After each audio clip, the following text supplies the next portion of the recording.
You got the lighter? Hello, good evening, and good night. Here we are, another episode of the Smoke Break. And we're off location again because it's the last day of the legislative session. So we're happy that you're with us. You're happy that you're with us, I hope. And yeah. So what are we smoking on today, Stealth? We are smoking on lemon haze. Lemon haze. Okay, awesome. So as we're sitting here smoking on lemon haze, we do have another candidate for mayor. So we've spoken to Stan McCauley, Arunin, and then we have someone very special for you guys tonight. He just announced he was running today at the state capitol, and I bumped into him and I said, "Hey, who's this guy with the Whalers sign?" And that turned out to be you. So Introduce yourself for the audience. yes. It's mostly politicians and potheads.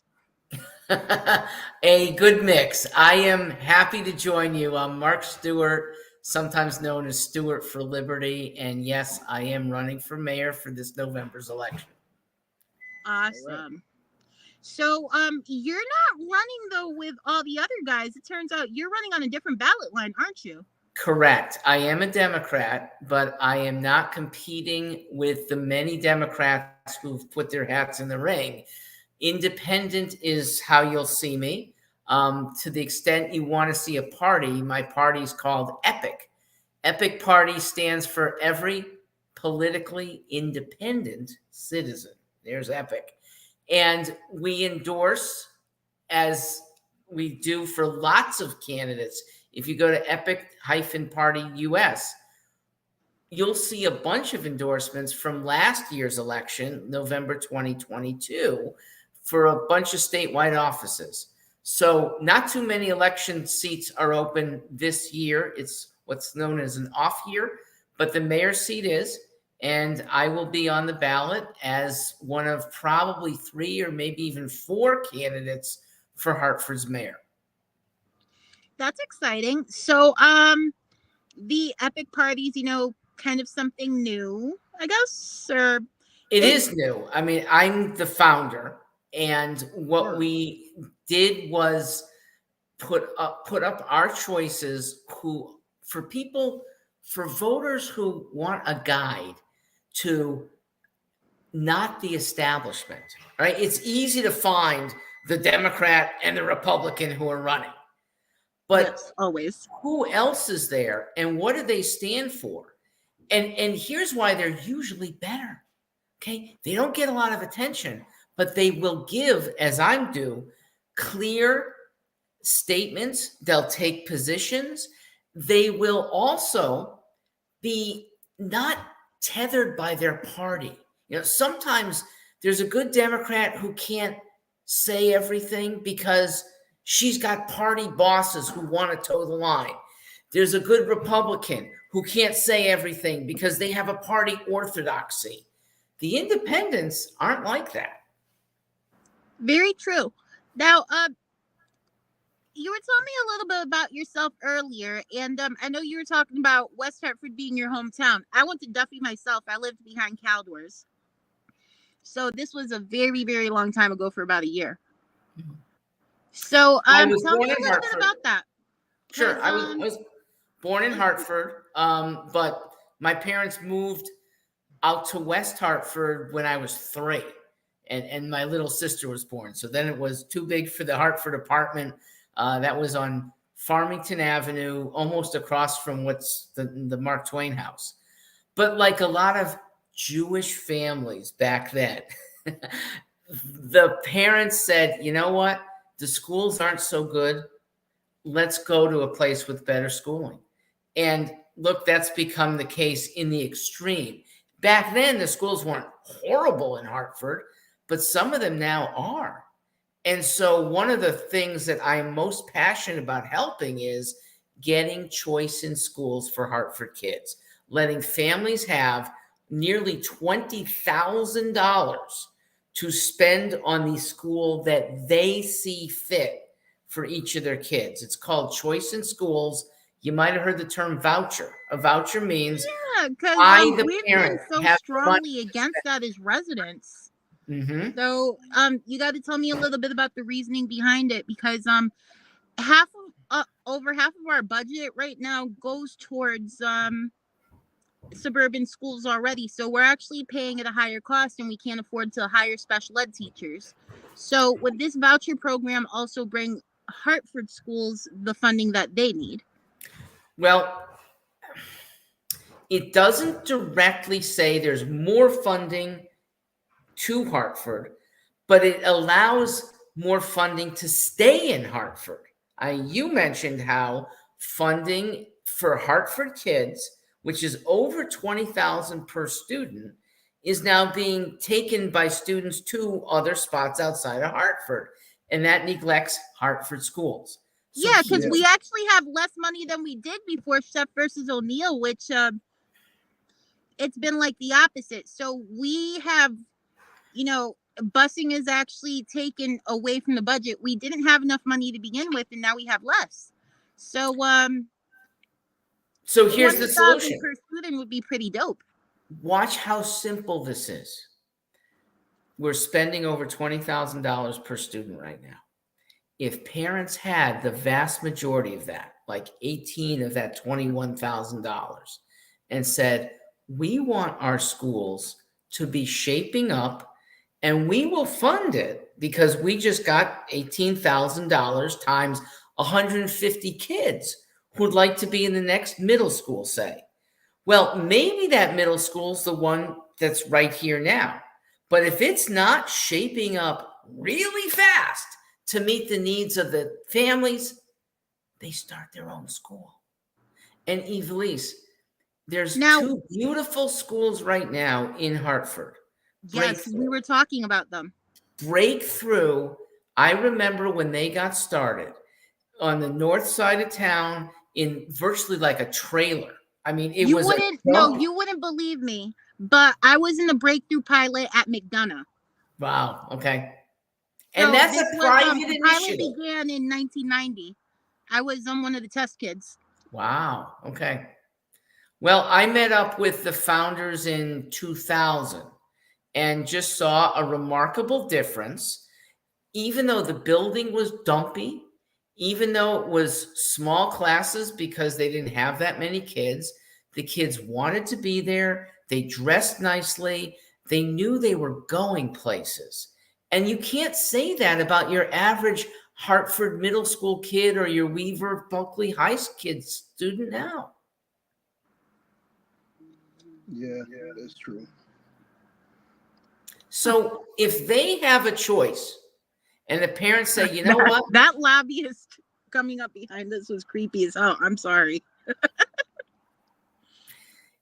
Guys, if parents have the choice of taking their dollars away or keeping it, but with a better school in place, Hartford families win. And I have no idea why the state of Connecticut won't go this route. It seems, I have a little idea. I take that back. There are teacher unions that are scared. They're scared of change. And sometimes they are at the behest of some of the weakest teachers. Because what unions do is they do protect not so good workers. And unfortunately, the education union will put all in the same batch, the good teachers with the bad teachers, and they're protecting the bad. And if they could get out of that mantra and let good teachers be hired, they'll get paid more. And let good teachers direct the curriculum, they'll be a lot more satisfied. And the best beneficiary is the students.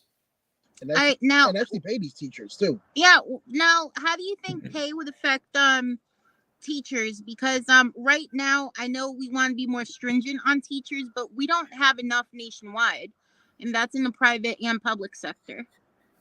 So I can make a comparison. Success Academy has a lot of schools that are completely, they might get a tiny bit of public funding, but it's like less than 10%. Success Academy is pretty much private school in the same neighborhoods as public schools in New York. Guess who succeed really well? The Success kids. Guess whose teachers get paid better? The success teachers. They make over $100,000 a year. You can't say that about public school teachers. A few of them, maybe the most senior ones in Connecticut, are finally reaching 100,000. But I think there's a cap on it. I think if you have enough like seniority and other stuff, you might be up in the 90s. But you're right. They're not going to get higher because I know. Well, the superintendent's definitely overpaid, especially the one we have now.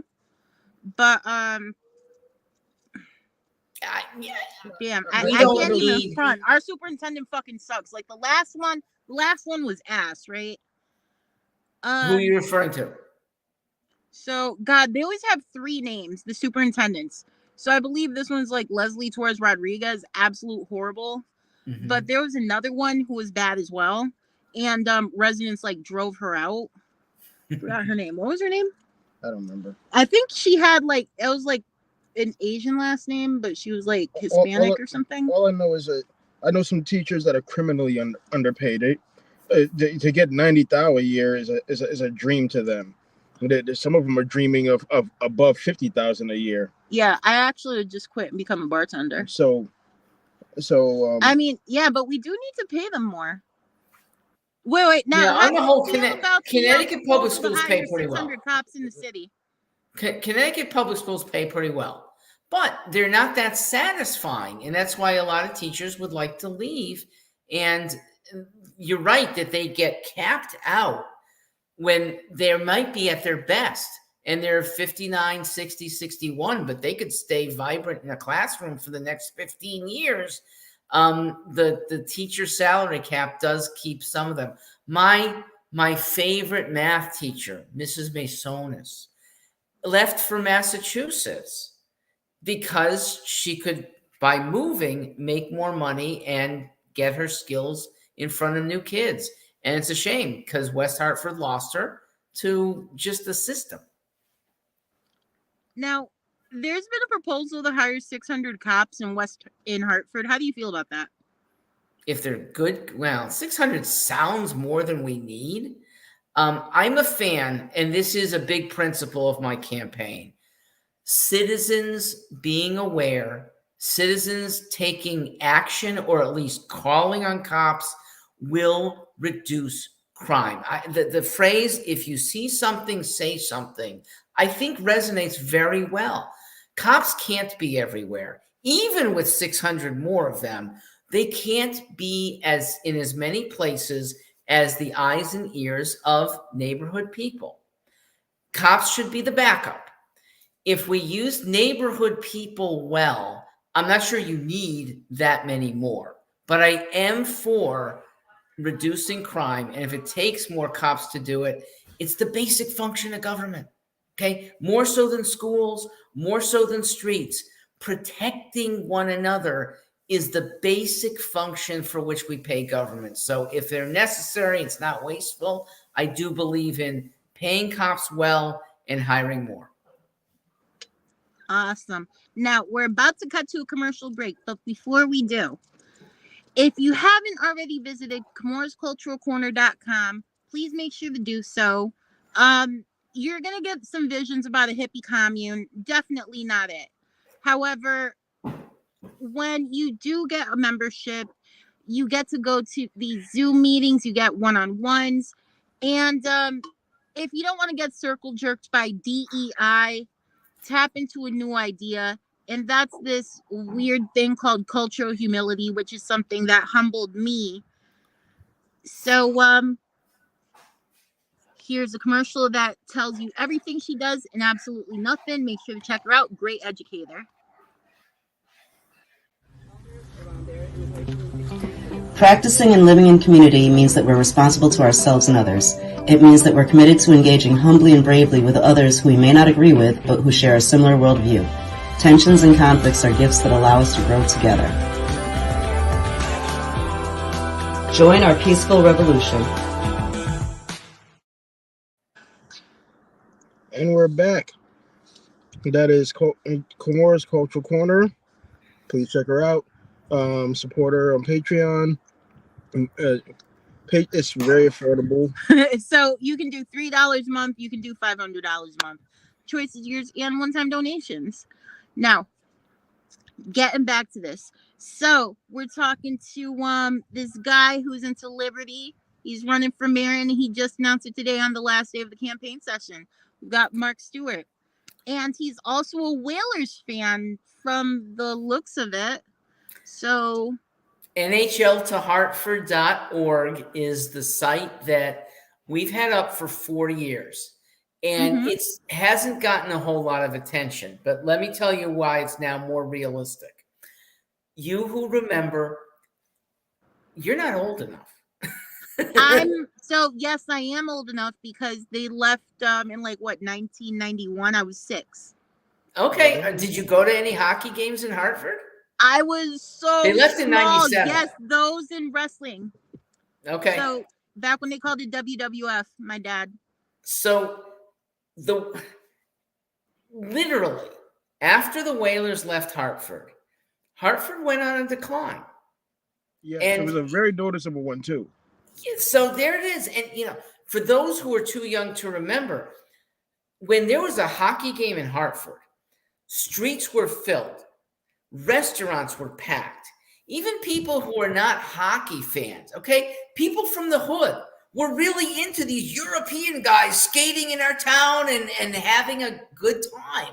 It was a fashion statement. I remember that. I lived on Lincoln Street, and my upstairs neighbor was a teenager. And Whalers everything, and her friends Whalers everything. My great here's uncle. why we have a better chance than ever before of getting back a team. It's because there is a team that needs to leave Phoenix. They couldn't come up with an arena for their current NHL team, and they will be playing for the last year in Phoenix. So Hartford is nominally in play. Right now, it doesn't look good compared to some nice, spiffy new arenas in Quebec and one in Cincinnati. And the commissioners seem to like southern cities even more than northern cities. So it's not great, but at least we're in play. And I did see that CRDA is now getting some extra funding to revamp the old Hartford Civic Center. So that's important to the NHL and important to fans who might want to come. Now, here's the question, because, I'm all for money. And so here's the thing, though. Because I would love to be, we have Connecticut Sun, but Connecticut Sun's not in Hartford. We have the Wolfpack. The Wolfpack isn't the NHL. That's exactly my line. It's not NHL hockey. Now, my question is, though, who's going to pay for it? Reason is because we, taxpayers right now, residents, we pay 100% of all utilities and taxes at Yard Goat State. Like, not taxes, utilities, everything. So we pay the bills. And we still have to buy tickets. So here's how it should work. Who's going to pay for it? And if you need to condense it, that's cool too. But I'm curious because we can also look at investors, but there's a million, different ways to skin a cat. It should pay for itself. I'm a business person and I believe in free market. I think what a government can do is be a backup. But if no investors are out there that think a team should pay for itself or could pay for itself, then it's not worth it. It's not right to be taxing Hartford residents for somebody else's pleasure. But the pleasure that it can bring to so many people who will pay $100 a seat, I have a good plan for making it more like $40 a seat for a lot of people. So affordable, not every night. That's an expensive ticket. But as a neat night out for you and a couple kids, it's doable. The investors who see in Hartford a good team can make money from 3 other sources, not just who's coming to the arena. They sell gear, and Whalers gear sells nationally. internationally Yeah, in fact. there are people in North Dakota who are sporting Whalers stuff. There's people in Toronto sporting Whalers And stuff. if you're in the Hartford music scene, you're definitely rocking Whaler stuff. That's cool. Yard goats maybe, but definitely Whaler stuff. So the other thing is, it is kind of a cult team.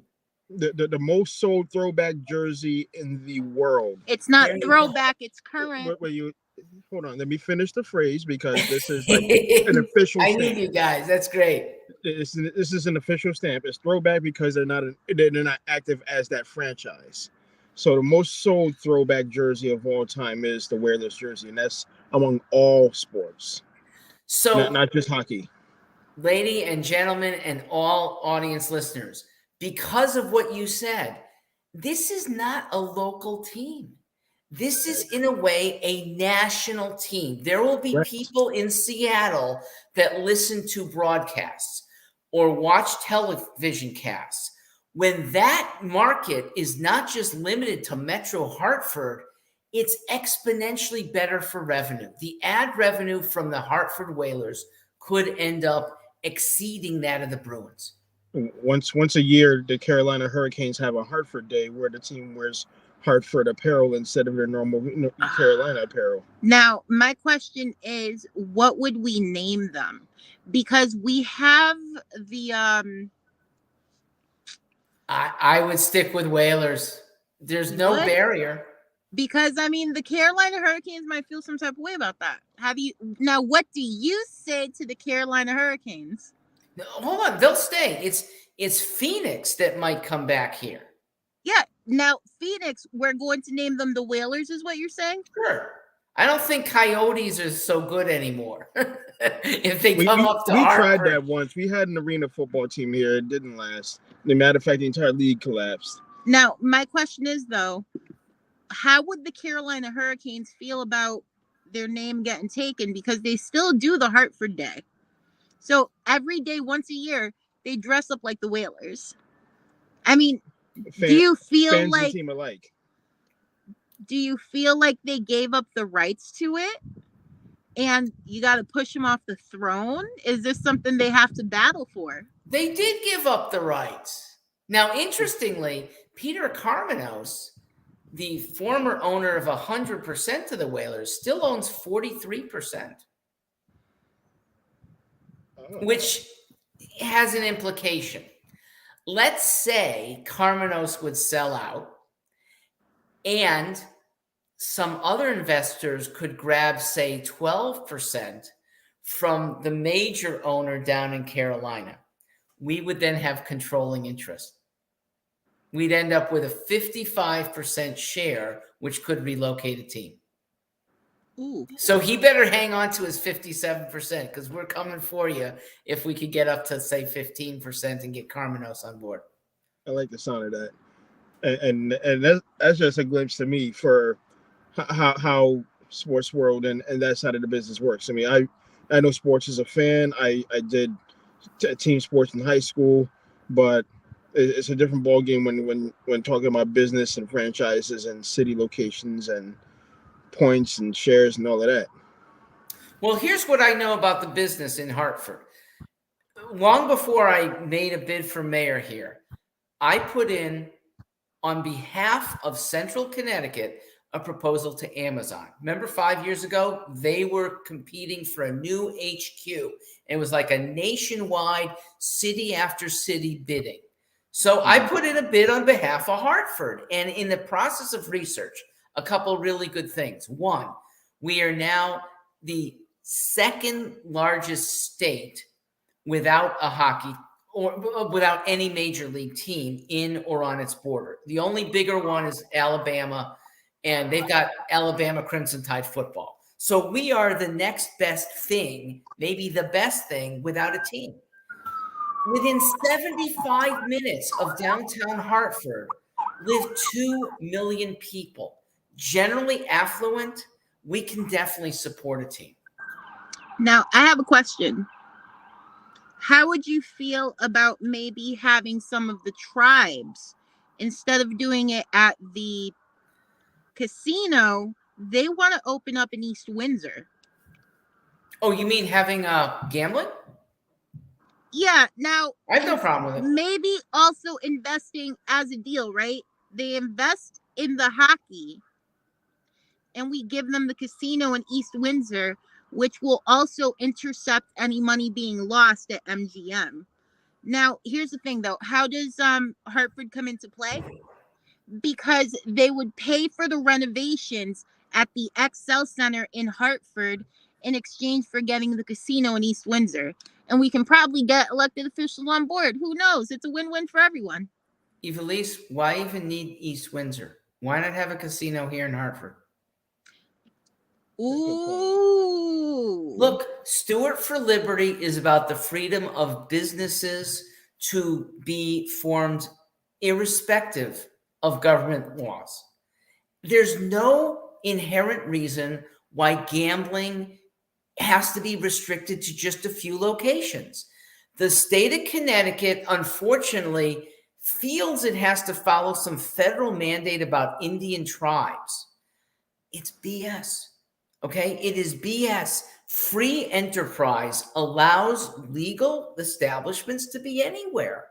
So East Windsor, all they have is the Renaissance Theater. It's not that big. I had my prom there. Okay, yeah, you and like 600 other boys and girls. It's less, way less. So Hartford, I think, should be a city with legalized gambling. I'm for it. I don't want kids gambling, but once you reach majority age, it's just another business. And it's no more lecherous than what kids get at age 18 for doing credit cards. Well, hey, look at all the credit card companies that are doing kids. So, for example, here's how I was taught, right? So I know that people lose hundreds and thousands of dollars at casinos. That's why they look so pretty.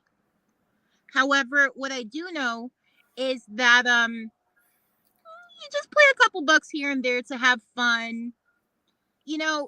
It's like playing a video game. So I don't expect to win. I play just the bare minimum, about 20 bucks, go have a little bit of fun, on the slots. Right, and whatever. If you blow out your 20, that was your night's entertainment. Fine. But there's more.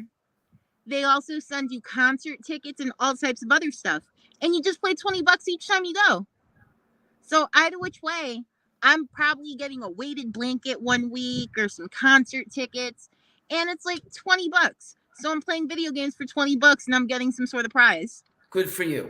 Look, I'm an example of frugality. Mayor candidate Mark Stewart has never earned, actually twice in my 59 years have I earned over $100,000. How could I be fairly successful? It's because I don't spend a lot. And students need to be taught that spending a lot is the big downfall. As long as you earn a little and bank a little, you will have decent earnings in this country. When I see kids almost automatically, reflexively, they're doing DoorDash. They're getting DoorDash. DoorDash is a good way to earn money. But the reason those guys earn money is DoorDash is putting on almost double your meal fare.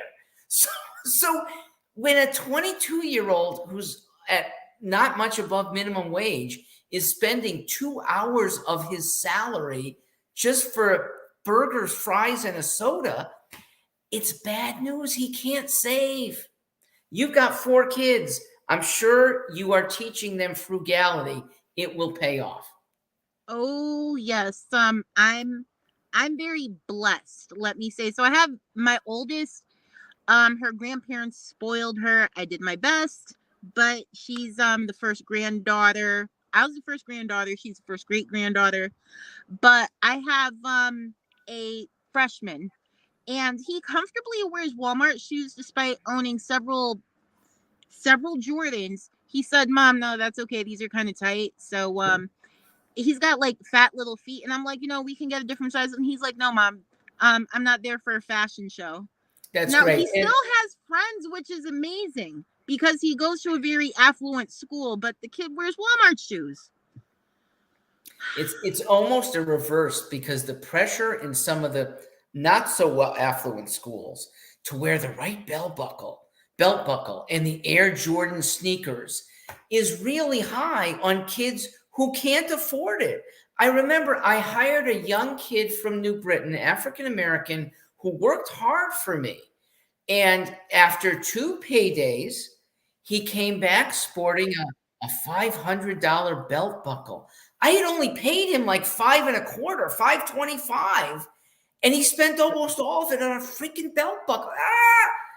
There's an inherent and an ingrained notion that you should never. This is in all poor communities, but matter of fact, to not appear, never have the appearance of struggle, and they say, how do you do that? They have nowhere to look but the affluent, and they see what they're wearing, and then they want to emulate that. So they want to hide the struggle by looking as affluent as possible, but then they just look like rich broke dudes, as they say.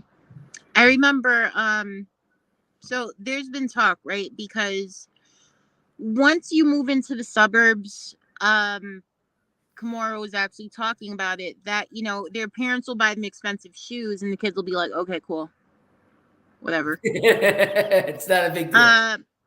Yeah, it's not a big deal. And Yeah, how you dress. Sometimes, you know, here's the thing. So you can't give your kid everything, but you know, you can at least give them a pair of comfortable shoes so that they don't get beat up in school. Yeah, in the suburbs is not about how you look. It just don't. It just be clean. Some of them. Some. Well, But I am an outsider. Okay, so I'm no secrets. I do not yet live in Hartford. It's been 56 years since I lived in the city. West Hartford's been my home, and I've been attentive to Hartford. And I need to know more. And I'm very open-eared and open-eyed. So thank you for informing me a lot. But I will say, so far, my biggest fans are African American. And I know this because I ran for office for governor against Ned Lamont 5 years ago. And we had to get petitions signed. To be on the ballot for governor, you need 7,500 valid names of voters. I got nearly half of them from Hartford, almost all from African American families. And they liked that there's some aspect of, yes, Whitey from the suburbs, who's got the interests of people who are struggling in work, kids who might want to drop out and they don't know what to do, kids who've been asked to sell drugs for a group. I hear them maybe better than other candidates who live in the city. Now, we lost your colleague. Yeah, I'm back? Actually, it's throwing me off because I know he's having technical difficulties and I'm waiting for him to come back. Almost. Well, we can still talk. There he goes. All right, I am back. Yep. Excellent. Once again, off location at the Connecticut General Assembly.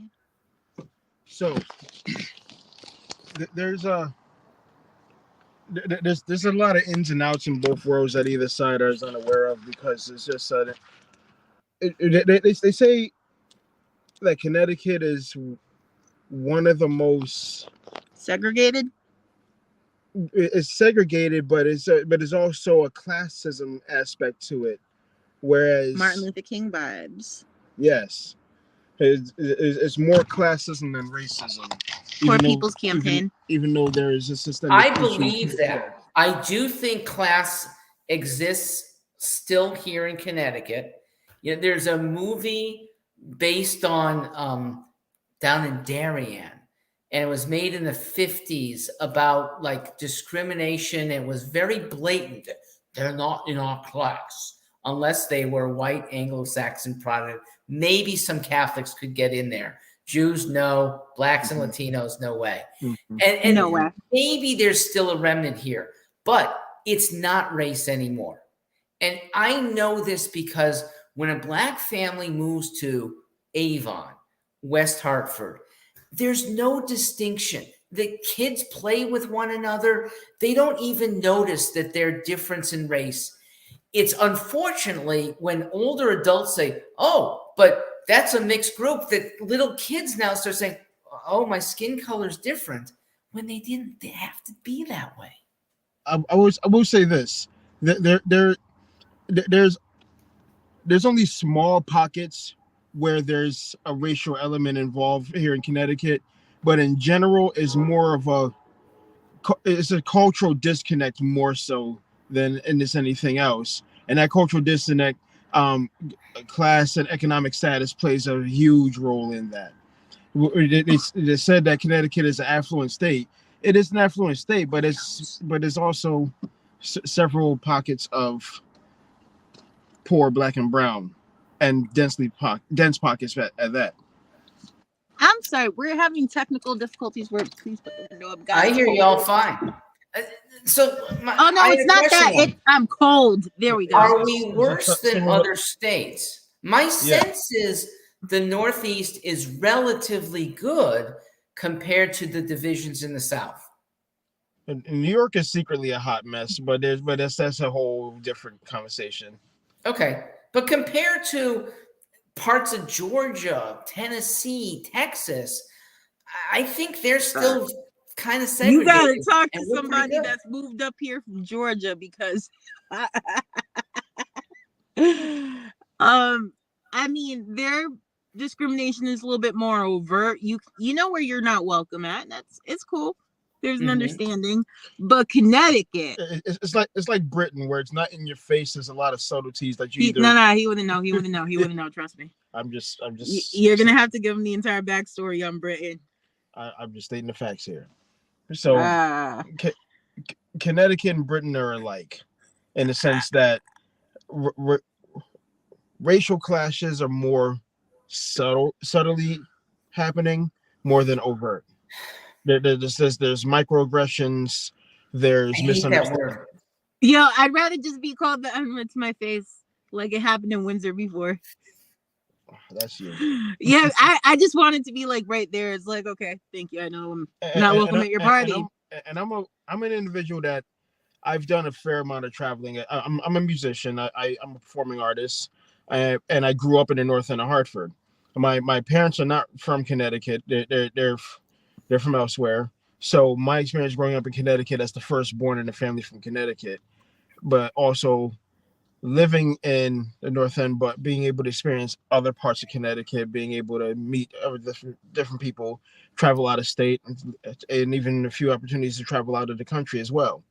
And I stated last week in the episode that Connecticut prepares you for the world, because we have everything here. We have multiculturalism. We have all of the climates. So no matter where you go, you know how to adapt. So that's a positive that Connecticut prepares you for. For 1 full minute. Hold on. I need 1 minute, and then I'll be with you. That is my 10 o'clock call, so I have to get going here. I thank you both, and I'll be available to you and all your listeners.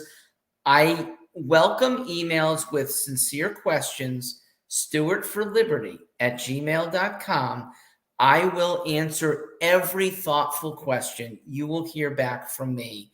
I might get too many at some point, but right now, this is day one of the campaign, so it can go places. And thank you both for helping it along. All right, definitely. You make sure to have yourself a good night, and everyone check out stewartforliberty.com. Yep. Thanks very much. Good night, guys. All right, good night. Bye, guys. It is